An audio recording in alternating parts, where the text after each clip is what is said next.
قال الله تبارك وتعالى في كتابه وكلامه المجيد أعوذ بالله من الشيطان الرجيم بسم الله الرحمن الرحيم فكلوا مما رزقكم الله حلالا طيبا واشكروا نعمة الله إن كنتم إياه تعبدون إنما حرم عليكم الميتة والدم ولحم الخنزير وما أهل لغير الله به فمن اضطر غير باغ ولا عاد فإن الله غفور رحيم ولا تقولوا لما تصف ألسنتكم الكذب هذا حلال وهذا حرام لتفتروا على الله الكذب إن الذين يفترون على الله الكذب لا يفلحون متاع قليل ولهم عذاب أليم. قال المؤلف المفسر رحمه الله تعالى يقول تعالى آمرا عباده المؤمنين بأخذ رزقه الحلال الطيب وبشكره على ذلك فإنه هو المنعم والمتفضل به ابتداء الذي يستحق العبادة وحده لا شريك له. اب اللہ تبارک و تعالیٰ ان آیات مبارکہ میں اپنے ایمان والے بندوں کو حکم دیتے ہیں کہ تم میرے عطا کردہ رزق کے حلال کو استعمال کرو، کھاؤ. یہ نہیں تو صرف کھاؤ، کھائیں پیئیں. جو اللہ نے حلال چیزیں بنائی ہیں ان سے فائدہ اٹھانا جو ہے یہ اللہ کی نعمتوں کا شکر. اسی لیے علماء نے فرمایا ہے کہ اگر کوئی شخص کسی حلال چیز کو اپنے اوپر حرام کر دے اور اعتقاد بھی یہ رکھے کہ یہ حرام ہے، وہ کافر ہو جاتا ہے، کیونکہ اللہ کے حلال کو کوئی حرام نہیں کرتا. ایک دوسری بات یہ ہے کہ اللہ کے حلال کو اعتقاداً تو حرام نہیں سمجھتا، لیکن اپنی ذات کو استعمال سے منع کر دیتا ہے، تو یہ بھی گناہ ہے کہ جب وہ حلال ہے تو پھر اس سے فائدہ اٹھاؤ. اور تیسری چیز یہ ہوتی ہے کہ بعض اللہ کی حلال نعمتیں کسی عذر کی بنا پہ حرام ہو جاتی ہیں. مثلا وہ عقیدے میں حرام نہیں سمجھتا، لیکن ڈاکٹر نے کہہ دیا کہ آپ کو شوگر ہے، آپ میٹھا استعمال نہ کریں، تو اب جتنی میٹھی چیزیں ہیں وہ بیچارہ بیماری کی وجہ سے استعمال نہیں کر رہا، ورنہ ان کو حلال سمجھتا، اور ان کے استعمال نہ کرنے سے اس کو احساس ہوتا ہے کہ میں ان چیزوں سے محروم ہو گیا، لیکن وہ معذور. اسی لیے علماء فرماتے ہیں کہ جو اولیاء کرام یا صوفیاء اعظام جو صحیح معنوں میں متبع کتاب و سنت ہیں، وہ بھی کبھی کبھی اپنے مریدوں کو کہتے ہیں نا کہ بھئی یہ تم ترک جمالی کرو، ترک جلالی کرو، تو وہ کہتے ہیں کہ وہ بھی اسی نوع سے ہوتا ہے، یعنی وہ اللہ کے حلال کو حرام نہیں سمجھتے، نہ ہی وہ اللہ کے حلال سے اس کو منع کرتے ہیں، بلکہ اس کی اصلاح احوال کے لیے جیسے جسمانی ڈاکٹر بعض چیزیں کھانے سے منع کر دیتے ہیں، شوگر والوں کو میٹھے سے منع کر دیتے ہیں، اور جس کی فیٹ یا چربی اندر زیادہ ہو تو اس کو چکنائی والی چیزوں سے منع کر دیتے ہیں، یا جس کا وزن زیادہ ہو جائے تو اس کو بھی روٹ چپاتی سے اور چینی سے اور چاول سے چکنائی سے منع کر دیتے ہیں. تو مقصد علاج ہوتا ہے. اسی طرح ان اللہ والوں کا بھی مقصد علاج ہوتا ہے کہ بھی اتنا عرصہ جو ہے تم بس صرف جو کی روٹی کھاؤ، بس تاکہ یہ گوشت سے اور باقی لذات سے اور شہوانیات سے اور لحمیات سے اور روغنیات سے دور ہو جائے، تاکہ اس کے ذہن کی اور باطن کی اصلاح ہو جائے۔ ورنہ نعوذ باللہ وہ حرام نہیں سمجھتے، ورنہ حرام سمجھنے سے تو آدمی کافر ہو جاتا۔ اور دوسری اسی لیے آپ دیکھیں کہ عیسائیت میں، مسیحیت میں اور یہودیت میں ایک بیماری تھی جو انہوں نے خود اپنے ذمے لگائی، جس کا قرآن پاک نے ذکر فرمایا ہے، رہبانیہ۔ تو رہبانیت کا معنی کیا ہوتا تھا کہ ہم لذت والی چیزیں استعمال نہیں کریں گے، اور ہم شادی نہیں کریں گے، گوشت نہیں کھائیں گے، گھی نہیں کھائیں گے، مکھن نہیں کھائیں گے، ہم مکانوں میں نہیں رہیں گے، اچھے بستر پہ نہیں سوئیں گے، پہاڑوں میں جائیں گے، غاروں میں رہیں گے، اور مٹی پہ اور پتھروں پہ زندگی گزاریں گے۔ تو یہ رہبانیت ہے، اس کی اسلام اجازت نہیں ہے۔ اسلام ایک بڑا جامع دین ہے، لا رہبانیت فی الاسلام۔ اسلام اپنے ماننے والوں سے یہ تقاضا کرتا ہے کہ جو اللہ کی نعمتیں حلال ہیں ان سے فائدہ اٹھاؤ، اور جو حرام ہیں ان سے بچ جاؤ۔ اگر اللہ نے تمہیں مال دیا، دولت دی ہے، تو اس کا اثر بھی تمہارے اوپر نظر آئے۔ اچھا لباس پہنو، اچھی غذا کھاؤ، حلال کھاؤ۔ بس صرف اسلام ایک پابندی لگاتا ہے کہ حرام سے بچو، حرام کے قریب نہ جاؤ، اور حلال سے جیسے تم متبتع ہو سکتے ہو متبتع ہو۔ حتیٰ کہ آپ اندازہ فرمائیں کہ ایک دفعہ میرے آقا نے، محبوب دو عالم نے، سیدنا محمد رسول اللہ صلی اللہ علیہ وسلم نے فرمایا، وفی البضع صدقۃ۔ آپ نے فرمایا کہ جو بندہ اپنی بیوی کے ساتھ مجامعت کرتا ہے، جماع کرتا ہے، یہ بھی صدقہ ہے۔ صحابہ نے پوچھا کہ یا رسول اللہ یہ کیسے صدقہ ہو گیا؟ ہم نے تو اپنی لذت پوری کی اور اپنی خواہش پوری کی اور اپنا فائدہ حاصل کیا۔ تو حضور پاک نے فرمایا، اللہ کے بندو، اگر یہی کام کسی غیر عورت سے ہوتا تو گناہ تھا؟ میں نے کہا کہ ہاں یا رسول اللہ۔ نے فرمایا جب آپ نے حلال کو استعمال کیا تو اللہ ثواب بھی دیتے کہ بھئی یہ معمولی بھی چیز نہیں ہے، بلکہ تم نے اپنے آپ کو بھی اور بیوی کو بھی گناہوں سے بچایا۔ تو دونوں کی آنکھیں جو ہیں وہ گناہوں سے ہٹ گئی۔ اسی لیے ایک حدیث مبارک میں آتا ہے، سرکار دو جہاں نے فرمایا، من غسل واغتسل بکر وابتکر۔ حضور پاک نے فرمایا کہ جو بندہ جمعہ کے دن خود بھی غسل کرے اور بیوی کو بھی غسل کرائے، کیا معنی؟ جمع کرے، تاکہ اس کو بھی غسل ہو، اس کو بھی غسل کرنا ہو، اور اس کے بعد پھر اول وقت میں جلدی جلدی بکر وابتکر، جلدی جلدی جمعہ کی نماز کے لیے مسجد کو روانہ ہو جائے، اور مسجد میں آ کر کوشش کرے کہ صف اول میں بیٹھے، تاکہ امام کی آواز اور خطبہ جو ہے وہ سن سکے۔ یاد رکھیں، خطبہ سمجھ آئے نہ آئے سننا واجب ہوتا، سمجھ آ جائے تو سبحان اللہ، لیکن اگر سمجھ بھی نہ آئے تو خاموش رہا جائے اور سنا جائے، کوئی حرکت نہ کرے، کوئی بات نہ کرے، حتیٰ کہ اگر کوئی دوسرا بندہ باتیں کر رہا ہے تو اس کو روکے بھی نہیں، اور اشارہ کر دے تو کر دے، ورنہ بات نہ کرے۔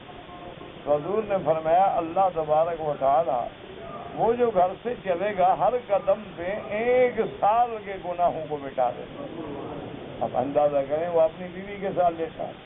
تو اسی لیے بعض اللہ والے جو تھے، بعض صحیح معنی میں دین پہ چلنے والے جو تھے، تو وہ خاص طور پہ جمعہ کے دن جو ہے اپنی بیوی سے دن میں ملاقات کرتے تاکہ وہی غسل ہو جائے اور وہی جمعہ کا غسل ہو جائے، تاکہ وہی غسل جنابت بھی ہو جائے اور ساتھ وہی غسل جو ہے جمعہ کی طرف سے بھی ہو جائے، اور اس کے بعد خوشبو لگا کے اچھے کپڑے پہن کے وہ مسجد کی طرف روانہ ہو جاتے ہیں، اور سب سے اول آ کے مسجد میں بیٹھ جاتے ہیں، تاکہ ایک ایک قدم پر ان کو اتنی بڑی نیکیاں ملتی۔ اس لیے میرے کہنے کا مقصد یہ تھا کہ انسان اگر حلال میں لذت بھی اٹھا رہا ہے تو صدقہ ہے، اگر انسان حلال نعمتوں کو کھاتا ہے اور پھر اللہ کے راستے میں خرچ کرتا ہے، بہت بڑی نعمت، یہ بہت بڑی عظیم نعمت ہے، اور اللہ نے ہمیں حکم دیا ہے کہ کلو، کھاؤ پیو، استعمال کرو۔ یہ جو آج کل ہوتے ہیں نا بعض کاروباری لوگ جنہوں نے اللہ معاف کرے اب دین بھی کاروبار بن گیا، تقریریں بھی کاروبار بن گئے، اور اللہ معاف کرے اب پیری فقیری بھی کاروبار بن گیا، وہ اللہ والے چلے گئے، وہ رہ گئی رسم اذان روح بلالی نہ رہی کہ اب اذان تو ہر مسجد میں ہوتی ہے لیکن اس میں حضرت بلال والی روح نہیں رہی۔ تو اسی لیے اقبال بیچارے نے تھا تو بڑا قلندر منش انسان نہیں، اور اللہ نے اسے بڑی فکر دی تھی، بڑا مفکر تھا، مدبر تھا، تو اس نے اسی لیے کہا تھا کہ آج کل جس دور میں ہم گزر رہے ہیں کہ اب صرف ایک رسم ہے، اور اس کے بعد وہ جو صحیح معنی میں حضرت بلال کی اذان تھی اور اس میں جو اللہ نے کشش رکھی تھی وہ باقی نہیں رہی، کیونکہ وہ اذان دینے والی زبان جو ہے وہ بلال کی زبان نہیں۔ اسی لیے اس نے کہا تھا کہ نہ وہ حسن میں رہی شوخیاں، نہ وہ عشق میں رہی گرمیاں، نہ وہ غزنوی میں تڑپ رہی، نہ وہ خم ہے زلف ایاز میں، کہ اب تو کچھ بھی نہیں، اب تو ایک روٹین ہے، ایک رسم ہے، اور شکر کرو کہ یہ بھی اللہ آباد اور قائم رکھے، ورنہ آنے والی نسلیں جو ہیں خدا جانے ان میں یہ بھی ہوگا کہ نہیں ہوگا۔ اسی لیے آدمی کو ہر حال پہ اللہ کی نعمتوں کا شکر ادا کرنا چاہیے۔ تو آج کل میرے عزیز، آج کل تو ہر چیز میں کاروبار ہے۔ آج کل جو پیر ہوتے ہیں نا، بزرگ بنتے ہیں، وہ آئیں گے آپ کی دعوتوں پہ، اور جناب ساری اللہ کی نعمتیں بنی ہوئی ہیں، اور وہ اپنے مریدوں کو متاثر کرنے کے لیے ایک ٹکڑا روٹی کا لے کے کھا لیں گے اور بیٹھ جائیں گے دونا والے کے پاس، تاکہ مرید سمجھیں کہ حضرت جو ہے ماشاءاللہ ان کی تو روحانی غذا ہے اور یہ جسمانی غذا کے محتاج ہی نہیں، اور جی پیٹ حضرت کا نور سے بھرا ہوا، یہ پتہ نہیں کہ اندر 2 کلو کھا کے آئے ہیں حضرت۔ تو یہ کاروبار ہے، یہ سب چکر بازیاں ہیں، جو اللہ والے ہیں وہ ان چیزوں کے محتاج ہی نہیں ہوتے، نہ ان کو کوئی شوق ہوتا ہے کہ لوگ ہمارے مرید ہوں، نہ ان کو کوئی رجسٹر رکھنا ہوتا ہے کہ کس ضلع کے کتنے مرید رجسٹر ہو چکے ہیں، اور سال میں ہمیں کتنی اس کی نذرانہ اور کتنی فیس آئے گی۔ یہ سب کاروباری لوگ ہیں۔ اہل اللہ کی خدمت میں تو کوئی بیعت کے لیے جاتا تو وہ ٹالتے تھے، وہ کہتے اللہ کے بندے کوئی اور بزرگ تھے، کیونکہ وہ سمجھتے تھے کہ اس کو بیعت کرنے کے بعد اس کا بوجھ بھی میرے سر پہ آ گیا، اس کی اصلاح کی ذمہ داری بھی میرے سر پہ آ گئی، اور اگر یہ گناہ کرے گا تب بھی میں پکڑا جاؤں گا کہ میرا مرید ہے، میرے حکم پہ چل سکتا ہے، لیکن میں نے اس کو دین کیوں نہیں سمجھایا، میں نے اس کو کیوں نہیں ہدایت کا رستہ دکھایا۔ تو صحیح معنی میں جو اولیاء اللہ ہیں، صحیح معنوں میں جو ولی اللہ ہیں، صحیح معنوں میں جو مشائخ ہیں، صحیح معنوں میں جو صوفیاء کرام ہیں، جو فوت ہو گئے اللہ ان کی قبروں کو نور سے بھر دے، اور جو زندہ ہیں اللہ ان کے اور ترقی درجات فرمائے، ان کو ان چیزوں کی ضرورت نہیں ہوتی، یہ بہانے بنانے کی اور یہ ڈرامے کھیلنے کی، وہ تو دور رہتے ہیں، وہ تو الٹا لوگوں سے بچتے ہیں، لوگ کوشش بھی کریں تو وہ بچتے ہیں، اور وہ اپنے آپ کو چھپاتے ہیں، وہ یہ نہیں کرتے کہ اپنے کرامتوں کے پروپیگنڈے کریں اور اپنے خواب بیان کریں اور ویڈیو فلمیں بنائیں اور آڈیو بنائیں اور لوگوں کو بتائیں کہ مجھے حضور کی زیارت ہوتی۔ اللہ کے بندے، حضور کی زیارت ہوتی ہے تو پی جاؤ، یہ تمہارا اور اللہ کے درمیان میں راز ہے، لوگوں کو بتلانے کی کیا ضرورت ہے، لوگوں کو کس سے کہانیاں سنانے کی کیا ضرورت ہے۔ اہل اللہ تو کبھی ایسی باتوں کا ذکر ہی نہیں کرتے، یعنی ان کی زبان پہ کبھی بھولے سے بات آ جائے تو فوراً تعویل کر دیتے کہ اللہ تبارک و تعالیٰ جو ہے ایک بزرگ کے بارے میں لکھا ہے، بلکہ میرے والد صاحب نے خود سنایا رحمت اللہ علیہ نے کہ ایک شیخ تھے، بہت بڑے مجاہد تھے، عالم تھے، مواحد تھے، ساری زندگی اللہ کے ذکر میں، اللہ کے فکر میں گزر گئی، تو ایک دن شام کو اپنے مریدوں کے ساتھ اپنے لنگر کے جو گائیں اور بکریاں تھیں ان کے گھاس کاٹنے کے لیے شام کو لے جاتے، اور مرید بھی جاتے، حضرت بھی جاتے اور گھاس کاٹ کے لے آتے۔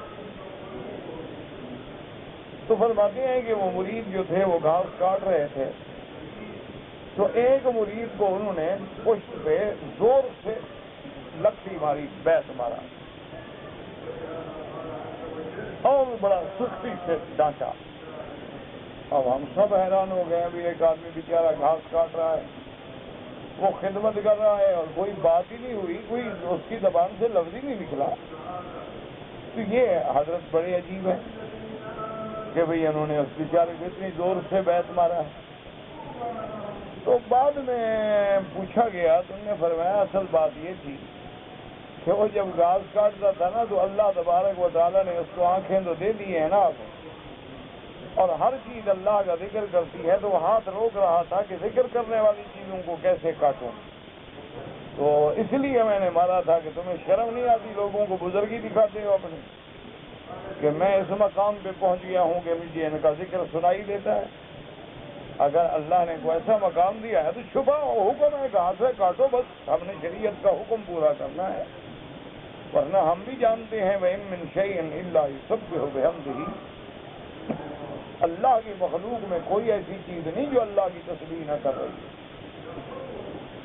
چاہے وہ تسبیح حالی ہو یا تسبیح کالی، ہر چیز جو ہے وہ تسبیح میں، ہر چیز کی اپنی ایک تسبیح ہے، تحمید ہے۔ اللہ تبارک و تعالیٰ کی ذات سے وہ دلالت کرتی ہے۔ اللہ نے حکم دیا بھی شکار حلال ہے، بس حلال، اللہ نے حکم دیا ہے شکار کر کے کھا سکتے ہو، کھا سکتے ہو۔ اب ہم دیکھنے کھڑے ہو جائیں کہ جی یہ ہرنی کا بڑی خوبصورت ہے اور یہ ہے اور یہ ہرن ایسا ہے اور یہ جناب مرغ ایسا ہے، جب شریعت کا حکم ہے۔ سیدنا اسماعیل علیہ السلام بھی شکار فرماتے، تو جس چیزوں کا ہمیں اللہ نے حکم دیا ہے اس میں اپنی بزرگیوں کا ظاہر کرنا جو ہے، اللہ والے تو ان کو برا سمجھتے کہ بھئی یہ کیا تم لوگوں کو دکھا رہے ہو کہ میں بھی بزرگ ہوں اور مجھے بھی کرامات کا اظہار ہوتا ہے۔ اگر اللہ کوئی ایسی نعمت عطا فرمائے تو اس کو چھپا جاؤ۔ اسی لیے حضرت خواجہ غلام فرید رحمۃ اللہ علیہ نے اپنی سرائے کی زبان میں ایک لفظ لکھا تھا، ایک کلام لکھا تھا اور بڑا عجیب کلام تھا۔ وہ کہتے ہیں کہ تونے جو دریا نوش ہن، پرجوش تھی خاموش ہن، اسرار سے سر پوش ہن، کہ چاہے دریا پیا ہوا ہے انہوں نے لیکن خاموش ہیں، کسی کو پتہ ہی نہیں لگا۔ چاہے اللہ نے ان کو اتنا علم دیا، اتنا فضل دیا، اتنا بزرگی دی کہ دریا پی گئے لیکن اس کے باوجود خاموش۔ مجال ہے کہ کہیں تھوڑی سی بات بھی ظاہر ہو جائے تو وہ اللہ والوں کی شان ہوتی ہے۔ آج کل تو میرا بھائی کاروبار ہے، ہمارے مولویوں کا بھی یہی حال ہے، پوچھتے ہیں کہ جی اشتہار جو چھپے گا اس میں میرا نام کتنا لمبا چوڑا لکھو گے، اور اس کے بعد کہتے ہیں کہ جناب میں آؤں گا لیکن شرط یہ ہے کہ فرسٹ کلاس کا ایئر ٹکٹ، ہوائی جہاز کا ٹکٹ ہو اور ایئرپورٹ پہ بالکل ٹھیک ٹھاک لیٹسٹ ماڈل گاڑی ہو، یہ نہیں ہو کھٹارا بٹارا پرانی نہ لے آنا، چاہے باپ کھوتی پر بھی کبھی نہ چڑھاؤ۔ کیا چھوڑو، یہ کیا تقریریں ہیں یا کیا خطابتیں ہیں یا کیا مولویت ہے، یہ سب تماشا ہے۔ اور جناب بستر ایسے ہو، اور مولوی ابا کہتا مینو دیتے ہیں کہ ہمارے لیے سوپ اتنا ہو اور وہ بٹیرے کا ہو اور مرغ کا ہو اور پتہ نہیں کس بلا کا ہو، اور اس کے بعد کھانا جو ہے وہ اس طرح ہوگا، اور چائنیز ڈشز ہو جائیں تو اچھا ہے، ان میں ذرا مسالہ وغیرہ کم ڈالا جائے گا، ایسے تماشے بنا۔ اور تقریر کے بعد پھر پوچھتے آج میری کیسے تقریر ہوگی، لعنت ہے ایسی تقریر کرنے کا، کیسے تقریر ہوئی، تم نے اللہ کے لیے کی ہے یا لوگوں کو دکھانے کے لیے؟ اگر لوگوں کو سنانے کے لیے کیا، دھیلے کا فائدہ بھی نہیں ہے بلکہ شرک ہو گیا۔ اللہ کے نبی نے فرمایا ریا ہے، ریا، اور ریا کیا ہے؟ فرمایا شرک اصغر ہے۔ تم نے تقریر کی ہے، ایسی ہوئی یا کیسی ہوئی یا ویسی ہوئی یا وہ جانے، اگر اللہ نے اس کو کسی کے دل پہ ہدایت کا ذریعہ بنا دیا شکر کرو، ورنہ بک بک کر کے اٹھ گئے تم السلام علیکم ورحمۃ اللہ وبرکاتہ فی امان اللہ۔ اصل تو اس کی مرضی ہے کہ وہ اثر ڈال دے، وہ ہدایت پیدا کر دے، وہ تمہارے لیے دلوں میں محبت پیدا کر دے، یہ اللہ کے ہاتھ میں ہے۔ صحیح حدیث ہے میرے مدنی کی میرے محبوب کی حدیث ہے، محبوب دو عالم کی، سیدنا محمد رسول اللہ فرمایا اللہ جب اپنے کسی بندے کو محبوب رکھتے ہیں تو دریا کی مچھلیوں کو بھی حکم دے دیتے ہیں میرے بندے کے لیے دعا کرو۔ دریا کی مچھلیاں بھی اس سے محبت کرتی ہیں اور پرندے بھی محبت کرتے ہیں۔ اسی لیے ہے کہ جب سیدنا داؤد علیہ السلام آپ جب زبور کی تلاوت کرتے تھے اور مناجات پڑھتے تھے تو سابقہ کتب میں موجود ہے کہ اڑتے ہوئے پرندے ٹھہر جاتے تھے سننے کے لیے۔ اسی لیے مزامیر داؤد کی آواز جو ہے وہ ضرب المثل بن گئی دنیا میں، کہ اللہ نے ان کی آواز میں ایسا درد دیا تھا۔ قرآن خود کہتا ہے کہ ہم نے حکم دیا پہاڑوں کو میرے داؤد کے ساتھ ذکر کرو، اللہ نے حکم دیا پرندوں کو۔ یہ مقام ہوتے ہیں، یہ انبیاء کے وارث ہوتے ہیں، یہ اولیاء اللہ ہوتے ہیں، اور اپنے آپ کو وہ مٹاتے ہیں، اپنے آپ کو وہ چھپاتے ہیں، وہ اپنے آپ کو ظاہر نہیں کرتے۔ یہ جو آج کل ہوتا ہے نا، سب دکانداری ہے، ان کے قریب ہی نہ جایا کرو، جو پہلے ایمان ہے نا وہ بھی چلا جائے گا۔ ان سے زیادہ بہتر ہے کہ دور رہو، قرآن لے کے پڑھنے بیٹھ جاؤ، بس کسی پیر شیر کی ضرورت نہیں۔ اللہ کا کعبہ سامنے ہے اور اللہ کا قرآن موجود ہے۔ قرآن سب سے بڑا معجزہ ہے محمد الرسول اللہ، اور کعبۃ اللہ جو ہے وہ ھدی للعالمین ہے، میرا مدنی جو ہے وہ رحمت للعالمین ہے۔ اللہ کا قرآن جو ہے وہ ھدی و رحمہ ہے اور شفا ہے اور موعظہ ہے۔ جتنا تمہیں آدھا گھنٹہ ملے، 10 منٹ ملے، کوئی پیر شیر نہیں رہے دنیا میں اب، اگر ہوں گے تو وہ چھپے ہوئے ہیں، ان کا ہمیں پتہ نہیں۔ یہ جو ظاہر بین لوگ ہیں نا، ان سے دور رہو، بس قرآن کی تلاوت کرو، اسی میں اللہ تیرے مدارج کو کر دیں، اسی میں انشاءاللہ تیری ترقی ہو جائے گی۔ اگر قرآن سمجھ آ جائے تو سبحان اللہ، سمجھ نہ آئے تلاوت کرتے رہو، بس دیکھتے رہو، بس پڑھتے رہو، کیونکہ قرآن کا پڑھنا ایسے ہے جیسے کوئی اللہ سے باتیں کر رہا ہو، کیونکہ قرآن کس کا کلام ہے؟ اللہ کا۔ جب اللہ کا کلام پڑھو تو کیا مانا کس سے کلام کر رہے ہو؟ تو جب پیر کے کلام سے مرتبے بلند ہو جاتے ہیں تو اللہ کے کلام سے بلند نہیں ہوتے۔ آج کل اگر ہدایت چاہتے ہو، آج کل اگر ہدایت ڈھونڈتے ہو تو خدا کے لیے ان پیروں سے اور مولویوں سے اور ان مداریوں سے بچو۔ مسجدوں، مندروں، گرجاؤں، کلیساؤں میں نور ایمان کے اجالے میں اندھیرے دیکھے، مولوی پادری پنڈتوں کے حسین روپوں میں ظالموں، جابروں، صفات، لٹیرے دیکھے۔ یا رب تیری دنیا کو بہت غور سے دیکھا ہے، اس لیے آپ ان چیزوں سے بچیں، اور بالکل ایک بڑی نعمت ہے قرآن، اس سے بڑی نعمت کوئی نہیں دنیا میں یاد۔ اور اسی طرح اللہ کا ذکر، وضو ہے نہیں ہے، بیٹھے ہو، کاروبار میں ہو، دکان میں ہو، فیکٹری میں ہو، گاڑی میں ہو، ڈرائیور ڈرائیو پہ ہو، بیوی بچے، اللہ کا ذکر کرتے رہو، سبحان اللہ، الحمدللہ، لا الہ الا اللہ، لا الہ الا اللہ محمد الرسول اللہ۔ کیونکہ اللہ نے ہمیں حکم دیا ہے نماز 5 دفعہ پڑھو، حج زندگی میں 1 دفعہ کرو، رمضان سال میں 1 مہینہ رکھو، تہجد کی 8 رکعتیں پڑھو۔ لیکن جہاں ذکر کا حکم آیا فرمایا یا ایھا الذین آمنوا اذکروا اللہ ذکرا کثیرا، میرا ذکر بہت کرو، بہت کرو، جس کی حد ہی کوئی، بس اللہ کے ذکر میں آ جاؤ۔ اور ذکر کے لیے یہ نہ سوچا کرو جی بھیا وضو نہیں ہے، یہ شیطانی خیال ہوتا ہے کہ جی وضو نہیں ہے اور کیسے اللہ کا نام لو، یہ 2 کلو روٹی کھا جاتے ہو بغیر وضو کے، اللہ کے نام لینے سے کیا ہو جائے گا؟ کھانے کے لیے بھی کبھی وضو کرنے گئے ہو؟ وہاں تو کبھی شیطان نے خیال نہیں ڈالا کہ پہلے وضو کر لو، کھانا شریف کھانا ہے، اور اس کے بعد جناب کم از کم ہاتھ دھو لو، کم از کم بھی نا وہ خیال نہیں ہو، ذکر وہ بابا درود پڑھو، بے وضو مانا ہوتا ہے کہ یہ محروم ہو جائے گا، بے وضو قرآن پڑھنا یاد ہے تو جائز ہے، تو پھر درود پڑھنا کیسے جائز ہے؟ اللہ کا ذکر جائز ہے، اللہ تبارک و تعالیٰ کا ذکر جائز، زبان سے ذکر کرتے رہو، جو تمہیں آتا ہے وہ کرتے رہو، کوئی پابندی نہیں کہ فلانا ذکر کرو، یہ کھڑا ذکر ہے، یہ بیٹھا ذکر ہے، یہ جمالی ذکر ہے، یہ جلالی ذکر ہے، یہ گلابی ذکر ہے، یہ نورانی ذکر ہے، اور فلاں روشنی کا تصور کرو اور فلاں روشنی، سارا فراڈ ہے، الف سے لے کر یہ تک 101% دھوکہ ہے۔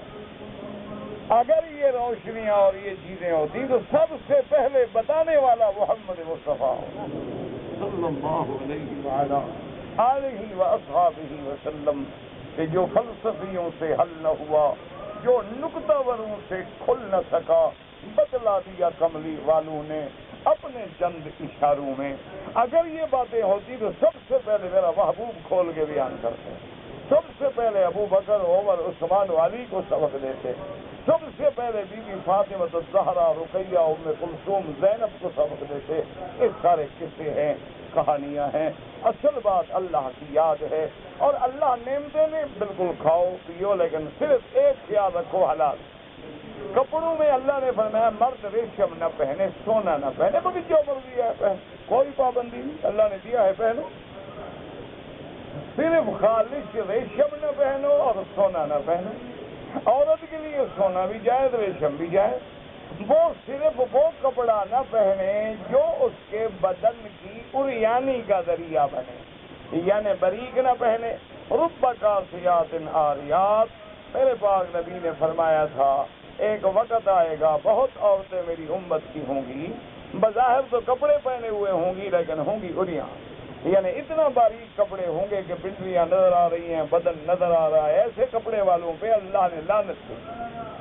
ایسا لباس پہن کے جو عورتیں طواف کرتی ہیں نا جی ماشاءاللہ، لون کے سوٹ پہن کے، وہ طواف کا ثواب لے کے نہیں جاتی، وہ کروڑوں لعنتیں لے کے اللہ کے کعبے سے نکلتی، جن کے چہرے کھلے ہوئے ہیں، بال کھلے ہوئے ہیں، بدن نظر آ رہا ہے، اور بھی ہر پانی کر کے اوپر زمزم ڈال دے تو سبحان اللہ، پھر فوٹو کھینچنے کی ضرورت ہی نہیں، سارا کپڑے بدن سے چپک جاتے ہیں اور وہ بالکل تصویر نظر آ جاتی ہے۔ کپڑا ڈھونڈنا پڑتا ہے کہ کپڑا کہاں ہے اور عورت کہاں ہے۔ انا للہ و انا الیہ راجعون۔ ان لوگوں پہ میرے محبوب نے، محمد مصطفیٰ نے لعنت کی۔ تمہارے نزدیک وہ معزز ہوں گی، لیکن حضور کی نظر میں ایسی عورتیں ملعونہ ہیں، لعنتی ہیں۔ جو عورت کسی غیر سے شیک ہینڈ کرے، جو عورت کسی غیر کے ساتھ بیٹھ کے ٹیبل پہ کھانے کھائے، جو عورت کسی غیر کے ساتھ بیٹھ کے گپے مارے، اللہ کے نبی نے فرمایا ایسی عورت سے لعنت ہے۔ اب حضور کی زبان میں وہ ملعونہ ہے اور تمہاری زبان میں معززہ ہے، اور وہ جناب ایلیٹ کلاس کی عورت ہے اور سوشل عورت ہے، یعنی جس کے جتنا زیادہ غیر مردوں سے تعلقات اتنی سوشل ہوتی ہے۔ انا للہ و انا الیہ راجعون۔ تو اس لیے ہمیشہ یاد رکھیں، اسلام یہ کہتا ہے کھانے پینے میں کیا ہے بھائی، خنزیر حرام، کھانے پینے میں کیا ہے جی، سکر حرام، نشے والی چیز حرام، الکحل حرام، مخدرات حرام۔ اسی طرح اللہ تبارک و تعالیٰ نے چرایا ہوا مال حرام، لوٹا ہوا مال حرام، غیروں کا مال حرام، غصب کیا ہوا مال حرام، یہ ساری ان سے بچ جاؤ۔ وَكُلُوا مِمَّا رَزَقَكُمُ اللَّهُ، اللہ کا جو حلال ہے وہ کھاؤ۔ یا ایھا الناس کلوا من طیبات ما رزقناکم، اللہ نے فرمایا یا ایھا الرسل کلوا من طیبات، اے میرے پیغمبروں جو میں نے حلال کیا ہے کھاؤ، استعمال۔ اب دیکھو اللہ نے فرمایا زنا حرام ہے، نکاح حلال ہے۔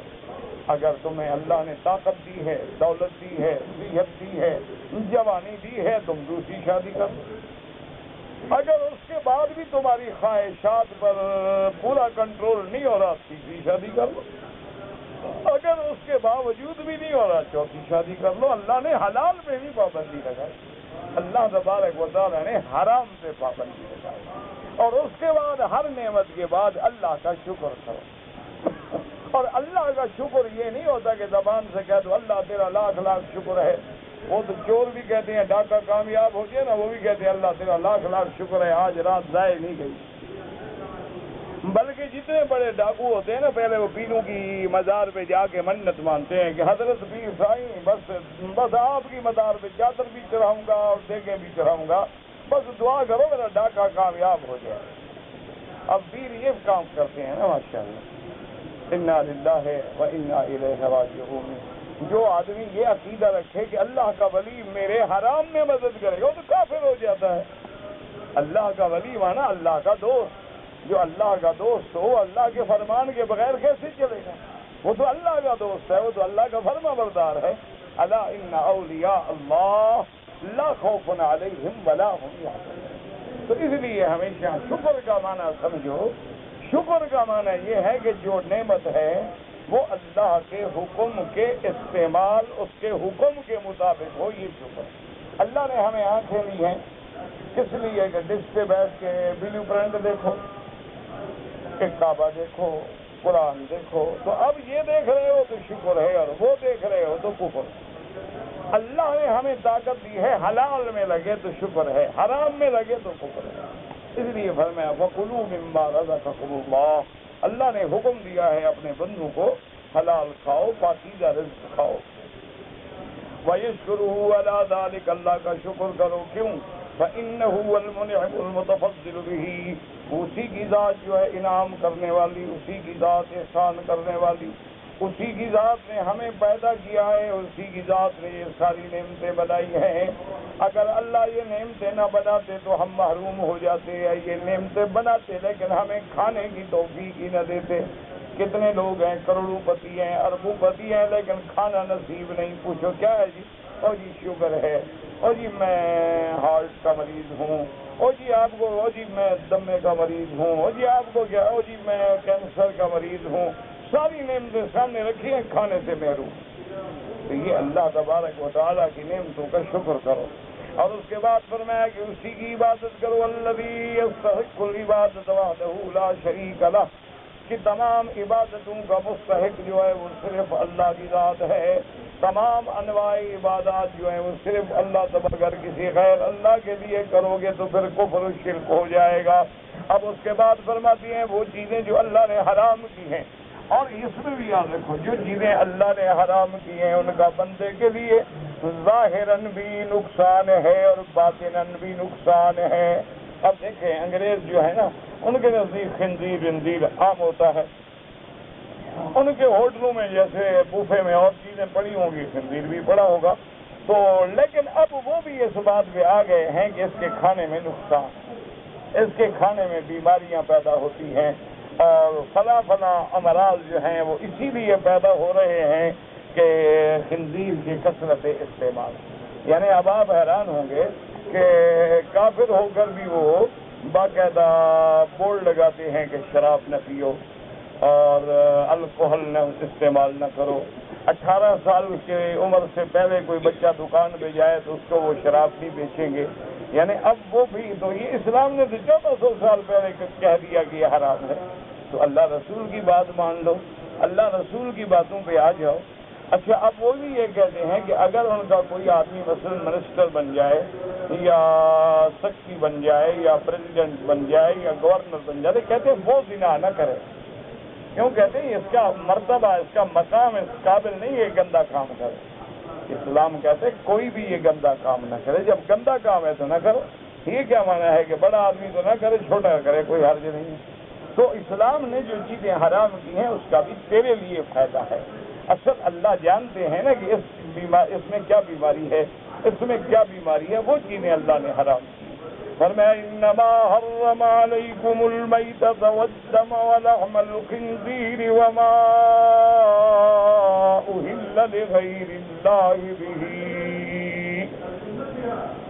ثم ذکر تعالی ما حرم علیہم ما فیہ مضرۃ لہم فی دینہم ودنیاہم من المیتۃ والدم ولحم الخنزیر وما اہل لغیر اللہ بہ ذبح علی غیر اسم اللہ. اب اللہ فرماتے ہیں کہ جو چیزیں ہم نے حرام کی ہیں. اچھا لوگ جو ہے نا مسلمانوں کو ان کے دین سے برگشتہ کرنے کے لیے کہتے ہیں دیکھو جی یہ مسلمان کیسے ہیں, جس جانور کو ان کا خدا مارے وہ حرام, بندہ مارے تو وہ حلال. لوگوں کو دھوکہ دیتے ہیں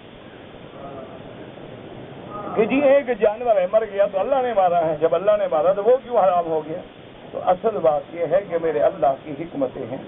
جو جانور خود مر جاتا ہے تو اس میں وہ گندا خون نہیں نکلتا ہے باہر, تو اس لیے وہ زہر اس کے اندر رہ جاتی ہے. اور جب ہم ذبح کرتے ہیں تو فاسد مادہ جو ہے وہ نکل جاتا ہے اور اللہ پاک اس کو پاک کر دیتے ہیں. تو اب جب بندہ ذبح کر رہا ہے وہ بھی تو اللہ کے حکم سے ذبح کر رہا ہے. یہ بندے کو کس نے پیدا کیا؟ اللہ نے پیدا کیا. موت حیات کا خالق تو اللہ. اس لیے فرماتے ہیں کہ اللہ تبارک و تعالیٰ نے ان چیزوں کو حرام کیا تیرے لیے. مردار بھی حرام ہے، والدم اور خون جو نکلتا ہے گلے سے وہ حرام، جو ذبح کے وقت نکلتا ہے. ورنہ کلیجی ہے یا گردے ہیں یا اور چیزیں ہیں جن میں خون ہوتا ہے، سہال ہے، وہ حلال ہے، وہ حرام نہیں ہے. وَلَحْمَ الْخِنزِيرِ. اس لیے بعض لوگ جو ہے نا جی قرآن پاک کا غلط ترجمہ کرتے ہیں. وہ کہتے ہیں کہ خنزیر کا گوشت حرام ہے لیکن ہڈی حرام نہیں. خنزیر کا گوشت حرام ہے لیکن بال حرام نہیں.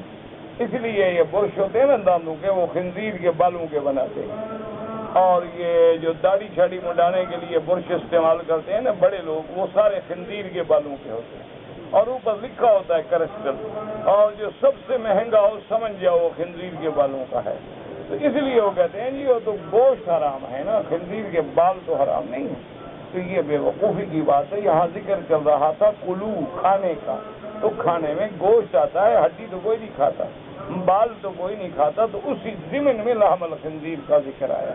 ورنہ خنزیر کی ہر چیز حرام ہے اور وہ نجس العین ہے. اچھا، بعض ہمارے لوگ ایسے ہوتے ہیں وہ کہتے ہیں جی خنزیر کا نام نہ لینا، نام لینا بھی گناہ ہے. قرآن پڑھو تو آیت چھوڑ دیں یعنی ڈریں تو نام سے ڈریں اور کھانے پہ آئیں تو سارا کھا جائیں. انا للہ و انا الیہ راجعون. وہ میرے ایک دوست سے، اس سے کسی صحافی نے پوچھا جی آپ کا مذہب کیا ہے؟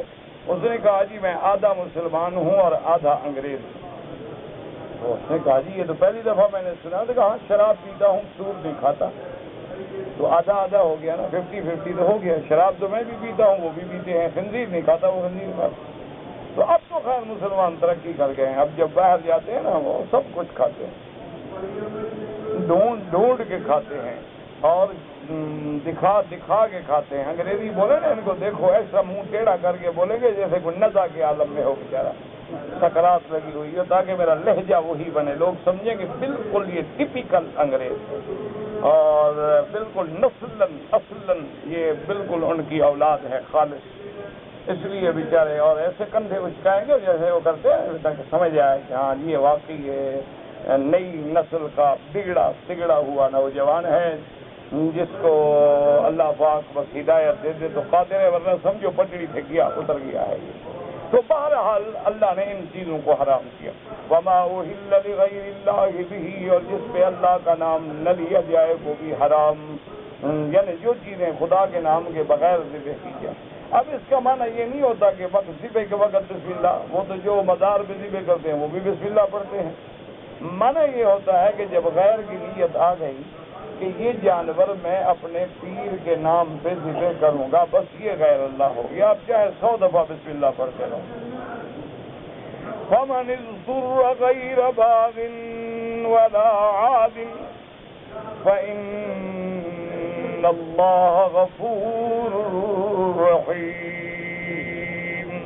اگر کوئی مضطر ہے، سفر میں ہے، جان بچانے کے لیے کچھ نہیں ملتا اور وہی جانور ملا ہے جو مردار ہے، تو حد سے نہ نکلے اور لذت کے لیے نہیں، صرف جان بچانے کے لیے کھا سکتا ہے. اور جب حلال مل جائے تو اس کو چھوڑ دے. احتاج من غیر بغی ولا عدوان فإن اللہ غفور رحیم. وقد تقدم الكلام على مثل هذه الآية في سورة البقرة بما فيه كفاية عن نيادته ولله الحمد.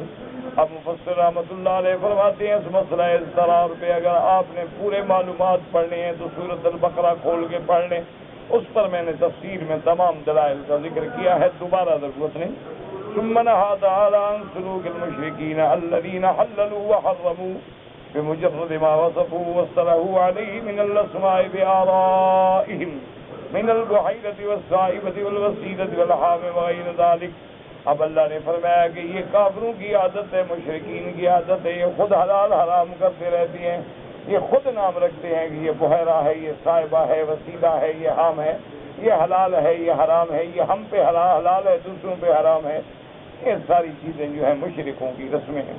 مما کان شرعا لهم ابتدعوه فی جاہلیت، انہوں نے اپنے زمانے جاہلیت میں یہ ساری چیزیں رکھی ہوئی تھیں، بتوں کے نام پہ جانور چھوڑ دیا، یہ سب کے لیے حرام ہے۔ اگر پہلا حمل ہو اور حمل سے یعنی بچہ بچڑا پیدا ہوگا یہ حلال ہے، بچڑی ہو تو یہ حرام، یہ ساری قصے انہوں نے بنائے ہوئے۔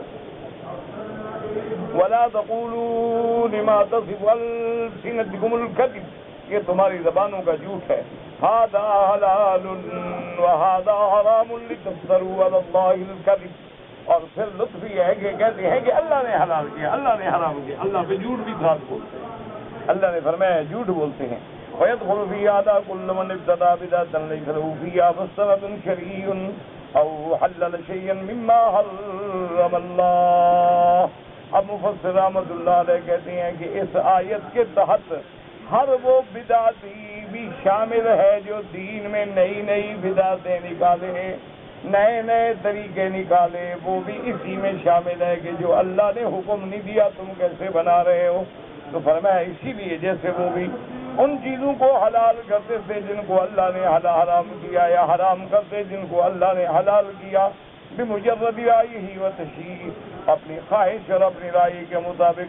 اس لیے اللہ فرماتے ہیں وَلِمَا تَصِفُ مَصْدَرِیہ وَلَا تَقُولُوا الْكَذِبَ لِوَصْفِ أَلْسِنَتِكُمْ ثُمَّ تَوَعَّدَ عَلَى ذَلِكَ، اس کے بعد پھر اللہ نے وعید بیان کی، تنبیہ فرمائی، إِنَّ الَّذِينَ يَفْتَرُونَ عَلَى اللَّهِ الْكَذِبَ لَا يُفْلِحُونَ، أي في الدنيا ولا في الآخرة، أما في الدنيا فمتاع قليل وأما في الآخرة فلهم عذاب أليم۔ اللہ نے فرمایا کہ اللہ پہ جھوٹ بالنے والے جو ہیں دنیا میں بھی ناکام، آخرت میں بھی ناکام۔ اما فی الدنیا فمتاع قلیل، دنیا تو ہے ہی تھوڑی سی نفع کی چیز، وَلَهُمْ فِي الْآخِرَةِ عَذَابٌ أَلِيمٌ، ان کے لیے آخرت میں عذاب علیم ہوگا۔ کما قال تعالی نمتعهم قلیلا ثم نضطرهم الى عذاب غلیظ، اللہ نے فرمایا ہم دنیا کی زندگانی میں ان کو نفع اٹھانے دیتے ہیں لیکن اس کے بعد ان کو بڑے سخت عذاب میں لے جائیں گے، جیسے فرمایا ان الذین یفترون علی اللہ الکذب لا یفلحون، جو لوگ اللہ پہ جھوٹ بولتے ہیں کبھی کامیاب نہیں ہوتے۔ متاع فی الدنیا، یہ دنیا کی زندگانی ہے، ثم الینا مرجعهم، پھر انہوں نے ہماری طرف لوٹ کے آنا ہے، ثم نذیقهم العذاب الشدید بما كانوا یکفرون، اس کے بعد پھر ہم ان کو عذاب سخت چکھائیں گے بس سبب اس کے جو انہوں نے کفر کیا ہے۔ یہ تو چند روزہ زندگانی ہے، چند روزہ حیات مستعار ہے، اس دنیا کی زندگانی کے لیے آدمی اپنی آخرت کو برباد کر لیتے، یہ بہت بڑی تباہی ہے۔ اللہ تبارک و تعالی سے دعا کریں اللہ ہر مصیبت سے، ہر بیماری سے، ہر فتنے سے محفوظ رکھے، اور اللہ سب کا ہر کلمے پڑھنے والے کا خاتمہ ایمان پہ فرمائے۔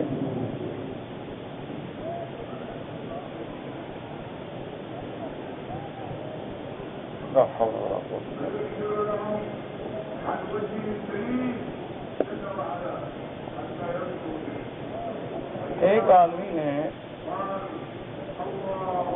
عمرہ مکمل کرنے کے بعد جدہ گیا، جدے سے مدینہ منورہ گیا، ایک دن ٹھہرا، پھر مدینے سے واپس مکہ آیا لیکن احرام نہیں باندھا۔ اب ایک آدھا دن ٹھہر کے پھر مدینہ جائے گا، بہرحال مدینہ منورہ سے آتے ہوئے احرام نہیں باندھا، تو مانا میقات سے تجاوز بغیر احرام کے کیا ہے، اب وہ عمرہ بھی کرے اور ایک بکری بطور دم بھی ادا کرے۔ یہ نہیں ہے کہ جب تم چاہو باندھ لو اور جب چاہو نہ باندھو۔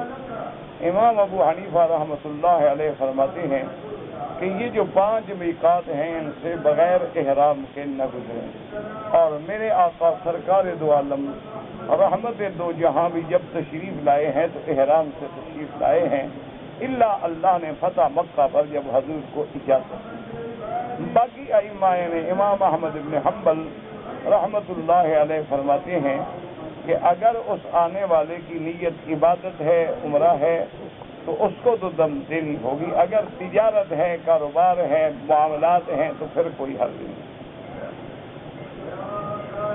وداع عمرہ کوئی نہیں ہوتا، یہ تو جب مدینے سے دوبارہ احرام باندھے گا عمرے کا وداع کا طواف ہوتا ہے، عمرہ کا کوئی وداع نہیں ہوتا۔ تو جس دن جانا ہو اس دن طواف الوداع کر کے چلا جائے۔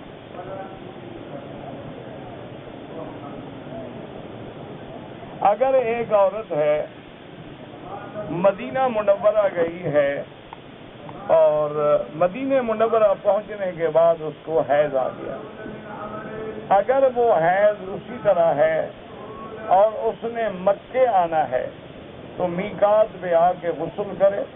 یہ غسل پاکی کے لیے نہیں ہوگا، ویسے صفائی کے لیے ہوگا۔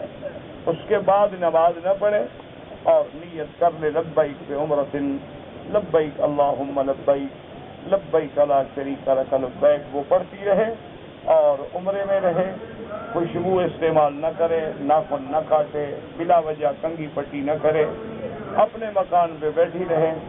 جب پاک ہو جائے تو سادہ پانی سے غسل کر کے اپنا عمرہ پورا کرے، طواف کرے، صفا مروہ دوڑے، بال کٹائے۔ یعنی حیض کی حالت میں عورت احرام کی نیت کر سکتی ہے، اس کے لیے کوئی پابندی نہیں کہ حیض تھا میں نے نیت نہیں کی۔ حیض میں نیت کر سکتی ہے، صرف نماز نہیں پڑھے گی لیکن لبیک پڑھے، اللہ کا ذکر کرے، سب جائز ہے۔ ایک آدمی نے اپنی بیوی کو طلاق دینے کے بعد سلو ہو گئی، 3 سال کے بعد جھگڑا ہوا تو اس نے پھر 2 طلاقیں دے دی، پکا کام ہو گیا، 3 پوری ہو گئی۔ اب فقہ حنفی میں اس کے لیے کوئی رستہ نہیں، اللہ نے ہر بندے کو 3 طلاقوں کا اختیار دیا ہے۔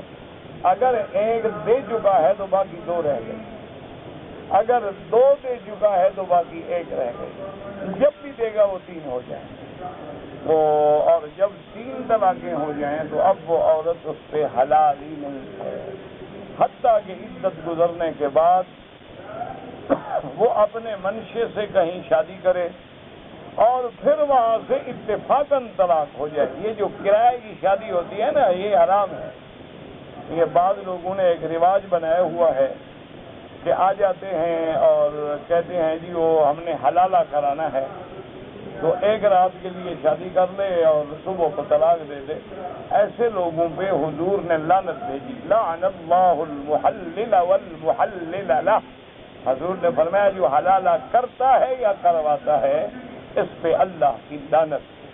یہ کیا ہے؟ یہ کوئی بکرا رکھا ہوا ہے تم نے، کوئی بھینسا رکھا ہوا ہے حلال کرنے کے لیے؟ یہ تمام جہاں وہ شادی کرے پھر اس کی مرضی، اچھا شادی کی دوسرا خاوند مر گیا تو اب عدت گزار کے پہلے شوہر سے شادی کرنا چاہے تو کر سکتے، یا شادی کی اور ان کی آپس میں موافقت ہی نہیں ہوئی تو اس نے تنگ آ کے طلاق دے دی۔ بہرحال جی اللہ اسے دعا کرو، اللہ اسی لیے تو طلاق کو اللہ نے منع کیا ہے نا کہ طلاق نہ دیا کرو۔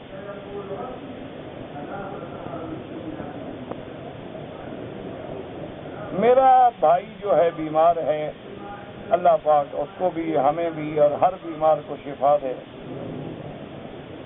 میری بیوی بھی بیمار ہے، اللہ سب کو شفا دے۔ مرد ہیں، عورتیں ہیں، بچے ہیں، جوان ہیں، جن لوگوں نے دعا کے لیے لکھا ہے، کہا ہے، سب پہ اللہ رحمت فرمائے، شفا کاملہ، صحت عاجلہ عطا فرمائے۔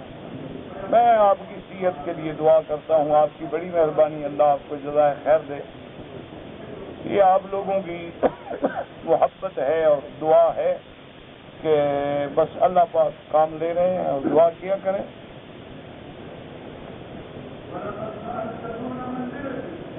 اگر جدہ میں رہنے والا ایک شخص ہے، مثال کے طور پہ وہ پاکستان گیا ہے، اگر واپس آنا ہے جدے میں، اس کی مکے میں آنے کی نیت نہیں ہے، پھر کوئی احرام نہیں، کیونکہ وہ مقیم ہے جدے کا۔ اب جہاں جائے، پاکستان جائے، مدینہ منورہ جائے اور ملک میں جائے، واپس جدے کی نیت ہے تو کوئی احرام نہیں۔ احرام تب ہوتا ہے جب میقات سے آنے والا سیدھا مکے کی نیت ہے۔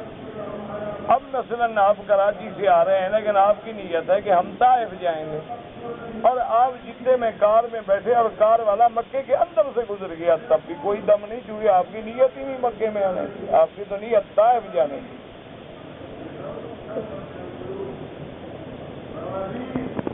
کہتے ہیں جی کہ بعض لوگ جو استلام کرتے ہیں حجر اسود کا، وہ جو پٹی ہے نا اس کے اوپر آ کے استلام کرے، لیکن یہ ضروری نہیں ہوتا کہ اسی کو دیکھتے رہو۔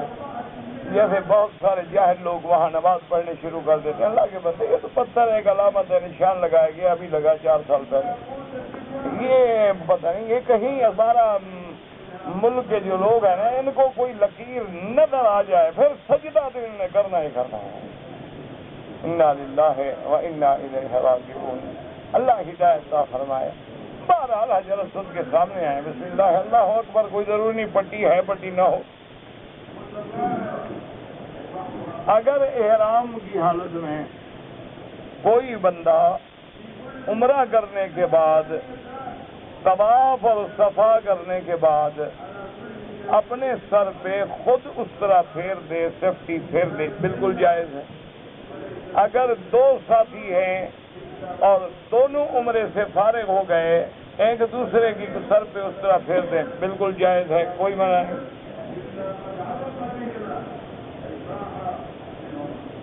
جب استلام کرنا ہو حجر اسود کی طرف رخ کر کے کریں یا جاتے ہوئے ایسے رک جائیں اور بسم اللہ اللہ اکبر، سب جائز ہے۔ آپ کی کتاب دروس حرم جو ہے، میرا بھائی اصل بات یہ ہے کہ میرے پاس تو قدرت کی ایک نسخہ بھی نہیں، اور بہرحال وہ صدیقی ٹرسٹ کراچی والوں نے شائع کی ہوئی ہے، تو آپ لوگ انہیں خط لکھیں تو انشاءاللہ وہ آپ کو دے دیں گے۔ وہ بڑی بیچارے جائز قیمت لیتے ہیں، اصل مقصد تو ان کا خیرات ہے، وہ قیمت اتنا رکھتے ہیں کہ تاکہ لوگ کم از کم کتاب کی حفاظت تو کریں، مفت کا مال کوئی نہیں رکھتا نا پھر۔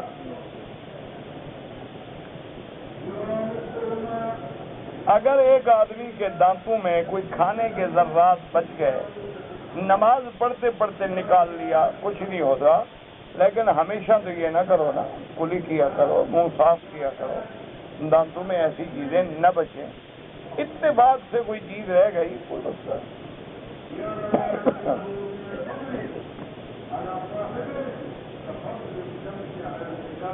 ہمارے ابا نے 2 شادیاں کی ہیں، تو ایک شادی جو کی ہے اس بیوی کو تو بڑا اچھا سمجھتا ہے، اور پہلی بیوی کو اچھا نہیں سمجھتا، وہ پرانی ہو گئی نا بیچاری، تو اب اس بیچارے کو نئی بیوی سے لطف اندوز ہونے دو غریب کو۔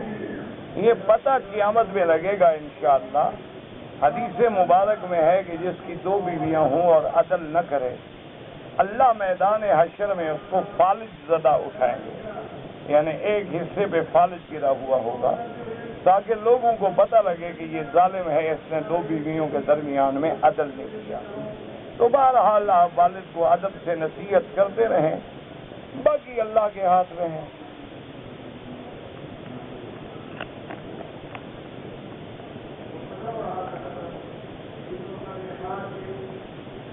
ویس قرون کا جبہ، مجھے تو نہیں پتا ویس قرون کیا ہوتا ہے، ویس کرنی ہوگا، تو انہیں ویس قرون لکھ دیا، اس کا جبہ میرے پاس ہے، آپ کو تلاش۔ بہرحال میں آپ کو کعبہ شریف میں دیانت داری سے بتا رہا ہوں، میرے پاس ہے۔ یہ کعبے کے بعد بھی ابھی جبے ڈھونڈ رہے ہو، خدا ہدایت، کیونکہ جبہ کبا ان کے دماغ میں ہے، خدا تو ہے ہی نہیں، یا جبے کا فکر ہے یا کبے کا فکر ہے۔ انا للہ و انا الیہ۔ ہاروت ماروت کون تھے؟ وہ میرے رشتے دار تھے، قرآن میں موجود ہے، ببابل ہاروت اور ماروت، پڑھ لو گے۔ کوئی کہتے ہیں فرشتے تھے، کوئی کہتے ہیں فرشتے نہیں، اس دور کے شہزادے تھے، جادو کی وجہ سے گمراہ ہو گئے۔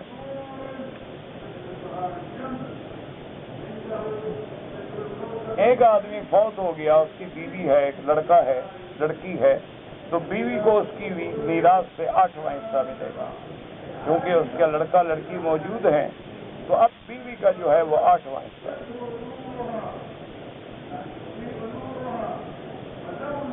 اگر ایک آدمی نے پیشاب کیا اور اس نے ٹیشو پیپر سے اچھی طرح اپنے بدن کو صاف کیا خشک کیا لیکن استنجا پانی سے نہیں کیا، کوئی بات نہیں، جائز ہے، پانی سے کرے تو افضل ہے، لیکن پانی نہ ملے تو کوئی بات نہیں۔ میں اپنے ملک سے شعبان میں آیا اور پھر میں نے شعبان میں عمرہ کیا، اس کے بعد کوئی عمرہ نہیں کیا۔ پھر میں نے اسی سال حج کیا اور حج مفرد کی نیت کی۔ ٹھیک ہے، بالکل ٹھیک ہے، آپ نے ٹھیک کیا۔ حج افراد میں بکری واجب نہیں ہوتی، واجب نہیں ہوتی، کرو تو الحمدللہ، نہیں کیا تو کوئی حرج نہیں۔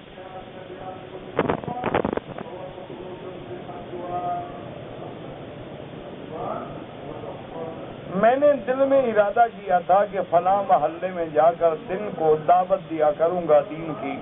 پھر میں نے استخارہ کیا، استخارہ ان کاموں میں نہیں ہوتا۔ یہ کیا استخارہ ہے کہ میں نماز پڑھوں گا پہلے استخارہ کر لوں؟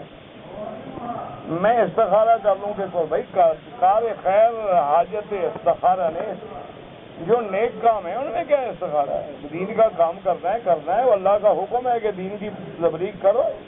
حضور نے فرمایا بلغوا عنی ولو آیۃ، تمہارے پاس اگر ایک آیت ہے، ایک حدیث ہے، ایک مسئلہ ہے، پہنچاؤ۔ اللہ نے حکم دیا کنتم خیر امۃ اخرجت للناس تأمرون بالمعروف وتنہون عن المنکر، سب سے بہتر امت کیوں ہو کہ لوگوں کو بھلائی کا حکم کرو اور برائی سے روکو۔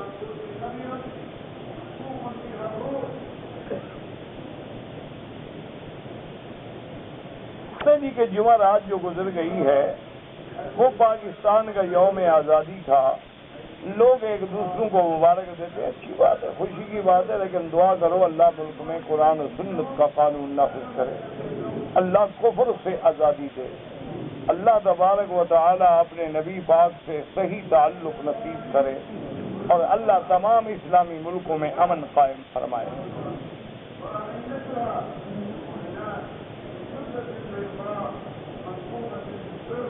میں نے دل سے اور زبان سے نیت کی تھی کہ میں روزانہ اللہ کے گھر کے 5 طواف کیا کروں گا، تو اب انہی طوافوں کا ثواب والدین کو دے سکتے ہو؟ بالکل دے سکتے ہو جی۔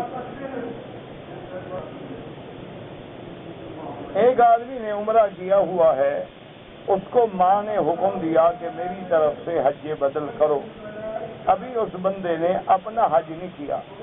افضل تو میرا بھائی یہ ہے کہ پہلے اپنا حج کر کے پھر حج بدل کرے، لیکن اگر وہ والدہ کی طرف سے حج بدل پہلے کر لے تو کوئی حرج نہیں، انشاءاللہ وہ بھی قبول ہوگا، لیکن اپنا حج اگر امیر ہے، فرض ہے، تو پھر کرنا ہوگا۔ ایک آدمی 3 بیڈی کمپنی، مجھے نہیں پتا کیا بیڈی کمپنی کیا بلا ہوتا ہے،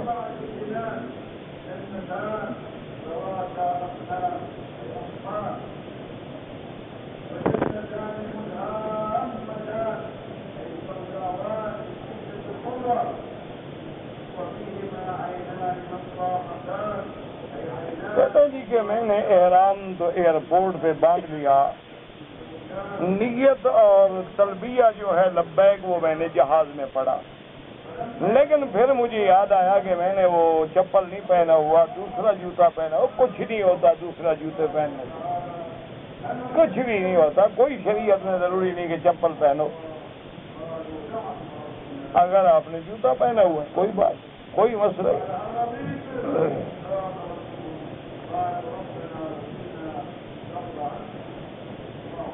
میں اگر والد کے لیے عمرہ کروں، جیسے اپنا عمرہ کیا اسی طرح کرو، اور نیت یہ ہو کہ یا اللہ اس عمرے کا ثواب جو ہے وہ میرے والد کو عطا فرما، بس تم نیت کرو گے اللہ عطا فرمائیں گے۔ ہمارے ایک ساتھی پہ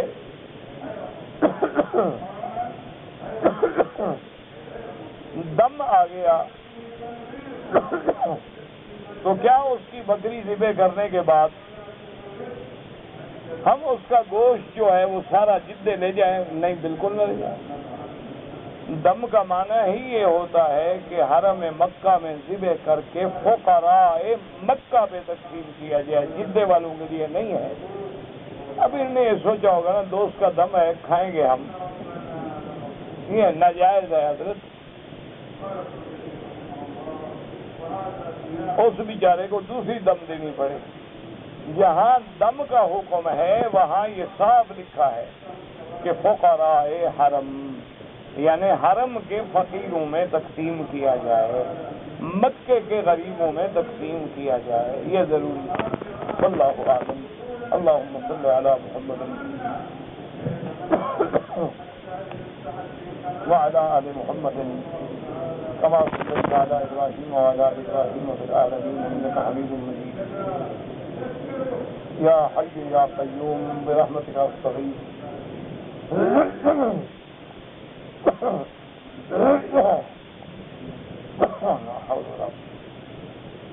يا حي يا قيوم يا ذا الجلال والإكرام.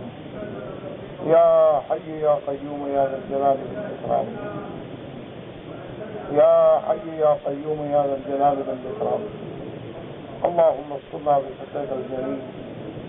اللهم اشفنا واشف مرضانا ومرضى المسلمين. اللهم اشفنا واشف مرضانا ومرضى المسلمين. اللهم رب الناس اذهب الباس انت شافي لا شفاء الا شفاؤك شفاؤك لا يغادر سقما. اللهم انا نعوذ بك عن البرص والجذام وعن سيء الاسقام. یا اللہ بیماروں کو شفا عطا فرما. یا اللہ بیماروں کو شفا عطا فرما. یا اللہ ہماری ظاہری باطنی روحانی نفسانی بیماریاں دور فرما.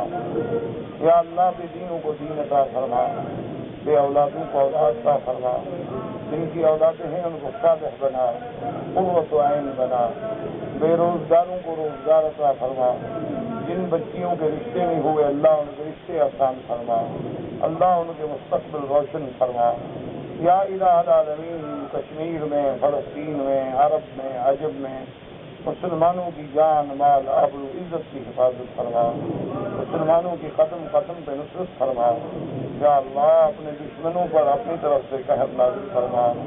یا اللہ ہم عاجز ہیں، ہم بے سہارا ہیں، بے وسیلہ ہیں، ہمیں تو مانگنا بھی نہیں آتا، بغیر مانگے عطا فرما. پورے عالم میں ہدایت کی فضا پیدا فرما. حضور کی امت کے ہر بندے کو دین کا داعی اور دین کا سپاہی بنا. ربنا تقبل منا انك انت السميع العليم وتب علينا انك انت التواب الرحيم. یا الہ العالمین جن دوستوں نے دعاؤں کے لیے لکھا ہے ان کی حاجتیں پوری فرما، ان کی آرزویں پوری فرما، ان کی خواہشات پوری فرما. ربنا لا تزغ قلوبنا بعد إذ هديتنا وهب لنا من لدنك رحمة إنك أنت الوهاب. ربنا اغفر لنا ذنوبنا وكفر عنا سيئاتنا وتوفنا مع الأبرار. يا حي يا قيوم برحمتك نستغيث. يا حي يا قيوم برحمتك نستغيث. يا حي يا قيوم برحمتك نستغيث. وصلى الله تعالى على خير خلقه سيدنا محمد وآله وصحبه أجمعين برحمتك يا أرحم الراحمين.